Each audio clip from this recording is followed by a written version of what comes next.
सुनौ। शुभकामना सिधाइमा उठ्ने घोषणा गर्नुभयो, म पनि योग्य छु के गर्छु भनेर आँट्नुभयो। आफ्नो लक्ष्य पूरा गर्न एकदम अडिग भएर लाग्नुभयो। दाइ जित्नु भन्दा ठुलो कुरो हिम्मत नहार्नु हो। को लागि राम्रो मान्छे अब हामी आफै छान्छौँ। एउटा प्रण गर सबले बालेनलाई भोट हाल्छौँ। अनि पो बल्ल देशले राम्रो मान्छे पायो भन्छौँ, नत्र उही फेरि सबै पछुताउँदै हामी बस्छौँ। यो अवसर खेर नफालौँ, यस्तो मौका आउँदाखेरि यस्तो मौका नआउन सक्छ हामी माझ फेरि फेरि। अब उठौँ हामी जिताउँ युवालाई सबै मिली। अब युवाले नै हो देशलाई पार्ने झिलिमिली। यो जित कसको? युवाको। भोट बालेन शाहलाई जिताउनु पर्छ। युवालाई देश लुट्नेलाई पाखालाई धेरै छारो हाले धोका नहोस् फेरि हाम्रा यी आँखालाई। जिताउनु पर्छ अब हामीले हाम्रा होइन राम्रालाई। बोलीमा दम छ अनि हिम्मत र आँटमा। अब के सोच्ने अरू सबै हाम्रो नै छ हातमा। साँचो मनले भित्री मलाई सोध के भन्छ त्यो आत्मा। असम्भव केही हुन्न अब हामी भए साथमा। पानी खाउँ अब हामी सबै मिली सङ्लो कुवाको। देश बनाउने पालो आएको छ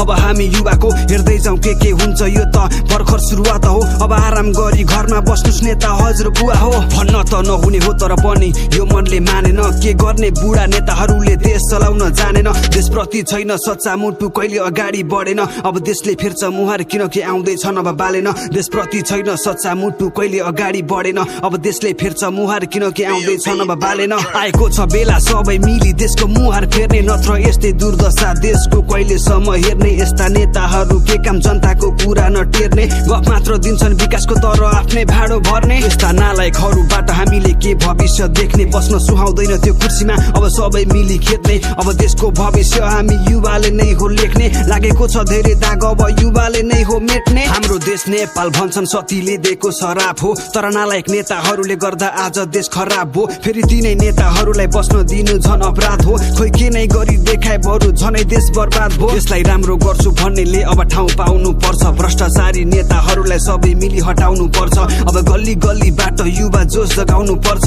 बिरामी भएको देशलाई अब मलम लगाउनु पर्छ। जहिले काङ्ग्रेस एमाले माओवादी भन्छौँ, यसपालि कोही नयाँलाई भोट दिएर पो हेर्ने हो कि के थाहा उहाँ ठाउँमा पुगेपछि उहाँले भने जस्तै देशले विकासको मुहार फेर्ने पो हो कि।